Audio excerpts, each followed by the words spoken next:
पंकज जी, तमाम सूरत-ए-हाल को देखते हुए, तमाम इक्वेशंस को देखते हुए, तमाम मसावात को देखते हुए इसमें कोई दो राय नहीं है कि पूर्वांचल खुसूसी तौर पर बीजेपी के लिए साख का सवाल है। साख दांव पर यहां लगी है क्योंकि जाहिर सी बात है, जब 2017 में एक तरह से पूरी तरह से काबिज हुई बीजेपी, तो आप ही के पास खोने के लिए सब कुछ है। ये बीजेपी से अक्सर सवाल पूछे जा रहे हैं, लेकिन जो वहां की सियासी इक्वेशन है, पूरे पूर्वांचल पर सबसे ज्यादा असर जात कास्ट का देखा जाता है यूपी में। तो क्या लगता है आपको, उस इक्वेशंस को देखते हुए कौन कितना खरा उतरने के लिए तैयार है? देखिए मुमताज, अब ये बात तो तय है कि एजेंडा तो सेट हो चुका है, क्योंकि हम लास्ट फेज में, बिल्कुल छठे फेज में हैं। इसके बाद केवल एक फेज और बचेगा। तो अब कोई बड़ी घटना हो जिसकी वजह से कुछ इधर उधर हो वोटर, तो ऐसी संभावना रहती है। अदरवाइज वोटर ये तय कर चुका है कि उसे किसको वोट देना है। तो ऐसे में जाहिर तौर पर केवल कास्ट इक्वेशन है जो सभी लोग पहचान और जान भी चुके हैं कि कौन किस तरफ जा रहा होगा।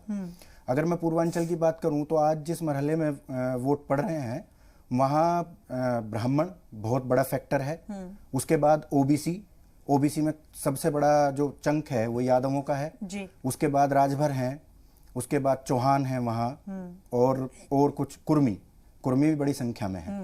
तो जाहिर सी बात है कि भारतीय जनता पार्टी इन ओबीसी के वोटरों को भी अपने साथ पूरी तरह से लामबंद रखने का प्रयास कर रही है। दूसरी तरफ समाजवादी पार्टी ने भी इस तरफ पूरा जोर अपना लगाया है।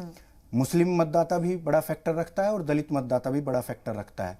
अभी पिछले एक महीने के दौरान जब से हम लोग ये लगातार विश्लेषण कर रहे हैं, तो सबसे ज्यादा जो क्यूरियोसिटी है लोगों की जानने की, वो दलित वोटरों को लेकर है। क्योंकि इस बार सभी ने देखा कि बहुजन समाज पार्टी पहले के मुकाबले थोड़ा कमजोर नजर आती है। तो ऐसे में ये बहुत महत्वपूर्ण हो जाता है कि दलित मतदाता आखिर किस तरफ जा रहा है। वो भारतीय जनता पार्टी को पसंद कर रहा है या समाजवादी पार्टी के पास जा रहा है। इसको लेकर अलग अलग लोगों के तर्क हैं, लेकिन ये जिस दिन मतगणना होगी उसी दिन तय होगा।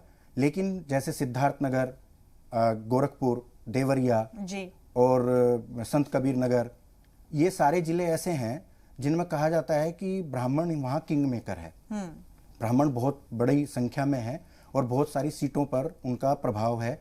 और जैसा हम सब लोग सुन रहे थे पिछले 6 महीने के दौरान कि लगातार ये बात आई और विपक्ष ने खास तौर से इस मुद्दे को उछाला कि ब्राह्मण वर्सेस ठाकुर है साहब, और खास तौर से योगी आदित्यनाथ से ब्राह्मण कम्युनिटी बड़ा खफा है जी। तो अभी तक जो फेजेज हुए हैं 5, उनमें कहीं ब्राह्मणों की इतनी बड़ी नाराजगी देखने के लिए नहीं मिली है। तो जाहिर सी बात है कि पूर्वांचल में जितना लग रहा था कि बहुत ज्यादा बीजेपी की खिलाफत होगी या बहुत ज्यादा समाजवादी पार्टी के फेवर में ब्राह्मण चले जाएंगे, ऐसा कुछ नजर नहीं आया है। तो ये तो रहा जातिगत जो समीकरण है। अब बात ये आती है कि खोने के लिए, जैसा आपने कहा, सब कुछ भाजपा के पास है। पिछला चुनाव हुआ जो 57 सीटें आज जिसके ऊपर मतदान हो रहा है, उसमें से 46 सीटें भारतीय जनता पार्टी के पास हैं। बाकी 11 सीटें 3-4 पार्टियों के बीच हैं जी। और लेकिन एक चीज और मैं इसमें जोड़ना चाहूंगा, 2012 में अगर हम जाएंगे तो 2012 में जो परिणाम थे वो पूरी तरह से इस इलाके के समाजवादी पार्टी के फेवर में थे। करीब करीब 31 या 32 सीटें समाजवादी पार्टी के पास थीं। तो ऐसा नहीं कहा जा सकता कि वहां पूरा वोटर जो है किसी एक ही पार्टी को मिल जाएगा। मतलब स्विंग का भी खतरा है जी। उसके लिए भारतीय जनता पार्टी को जरूर कोई स्ट्रेटेजी प्लान की होगी और तैयार रहना पड़ेगा। ये 10 को ही पता चलेगा जी कि स्विंग हुआ या 2017 का परिणाम सस्टेन कर रहा है या 2012 पे रिपीट हो रहा है जी। ठीक कहा आपने। अजाज कमर साहब, आपको क्या लगता है, अब तो सेकेंड लास्ट फेज है, सभी ने अपनी पूरी ताकत लगाई है अवाम के दिल में जगह बनाने के लिए, और जिनके पास खोने के लिए बहुत कुछ है उनकी जिम्मेदारी और बढ़ जाती है, उनके खौफ भी ज्यादा होते हैं कि हाथ में आया हुआ इख्तिदार कहीं चला ना जाए। आप जरा समझाइए, आपको क्या लगता है?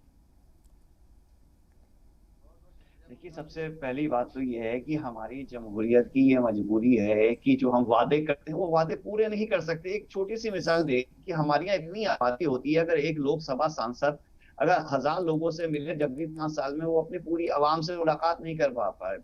तो ऐसी हालात में हम उनकी समस्याओं का सॉल्यूशन कैसे करेंगे? तो एक जो सांसद जो होते हैं, जो हमारे विधायक होते हैं, इनकी जिम्मेदारी कानून बनाना होती है। इनकी जिम्मेदारी सड़कें बनाना, उनकी मरम्मत करना नहीं होता है कि बिजली सही करा दो और सीवर में पानी नहीं आ रहा है सही करा दो। ये तो म्यूनिसिपलिटी वाले के काम होते हैं, जो हम उससे एक्सपेक्टेशन रखते हैं। असल में उन्होंने इस तरीके से इंडिकेशन दिया, उन्होंने ये समझाया ही नहीं कि हमारा काम तो सिर्फ कानून बनाना है। तो हम उनसे इतनी तवक्को करते हैं कि वही काम करें जैसा उन्होंने गलत एक तासुरात दिया, उसी वजह से आज वो खुद ही इसके लिए जिम्मेदार हैं। अमेरिका के किसी सांसद से आप ये कहें कि वो बिजली ठीक करा दी है, सड़क ठीक करा दी है, तो वो आपको पलट के जवाब देगा कि ये मेरा काम नहीं है, मेरा काम सिर्फ कानून बनाना है। अब हम सहाफी लोग हैं, हमारे पास कोई इल्म गैब तो है नहीं कि हम ये दिल में झांक के देख लें कि अगला बंदा क्या कर रहा है। तो हम कुछ फैक्टर्स होते हैं, उसकी बॉडी लैंग्वेज होती है जिसको हम इंडिकेटर कहते हैं। हम इंडिकेटर क्या कह रहे हैं? अब हम जिस दौर में आ गए हैं, तो हमें इतना एक्सपीरियंस हो गया, हम आसानी से कह सकते हैं, लेकिन हमारी एक कुछ मजबूरी होती है। इलेक्शन कमीशन का एक प्रोटोकॉल होता है, हम उसको फॉलो करना, हम खुल के भी नहीं बोल सकते, तो हम उसको इशारों में बात करते हैं। जो इशारे हमें दादा से मिल रहे हैं, जिसे हम इंडिकेटर कहते हैं, वो हम इंडिकेटर को आगे बढ़ा देते हैं। हमने जब शुरू में देखा कि भाजपा जो एक बेहद एग्रेसिव कैंपेन चलाती है, वो एग्रेसिव कैंपेन यहाँ यूपी में नजर नहीं आया, तो उस वक्त हमने देखा, हमने कुछ उसके लिए फैक्टर को आगे बढ़ाया।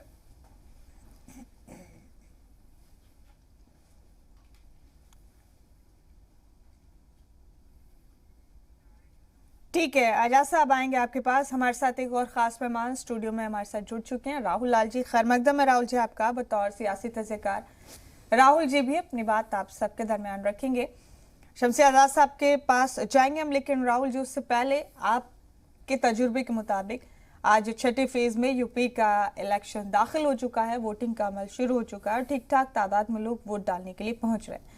लेकिन पूर्वांचल की सियासत में आपको क्या लगता है, कौन किस पर भारी इस बार पड़ता हुआ नजर आ रहा है? क्या पिछली बार के नताइज बदलने वाले हैं अंदाजन, या फिर कुछ और नई तब्दीलियां देखने को मिलेंगी? देखिए, जो पूर्वांचल में आज जिन सीटों पे 10 जिलों में 57 सीटों पे चुनाव हो रहे हैं, बड़ी रोचक स्थितियां हैं। अगर हम लोग देखें 2012 में जो मत प्रतिशत यहाँ पे एक तरह से समाजवादी पार्टी का रहा, और उस समय समाजवादी पार्टी और लगभग जो है कि 30% था समाजवादी पार्टी का, और कांग्रेस को 10% था, जबकि तो एक तरह से इन दोनों ने 40% वोट लाए थे 2012 में। लेकिन अगर 2017 में करते हैं तो इनके वोट प्रतिशत सीधे सीधे जो है कि वो घट के जो है ये लोग 40% से घट के भी ये लोग 26% पे आ गए थे, और वो 16% से घट के लगभग जो 39% पे भारतीय जनता पार्टी बढ़ के आ गई थी। लेकिन इसमें एक जो हम लोग विश्लेषण कर रहे हैं, इसमें जो बहुत महत्वपूर्ण घटक है, बहुजन समाज पार्टी, चूंकि जो उनका वोटर है वो वोट शेयर जो है कि 24% था 2012 में, और 2017 में वो 23% रहा।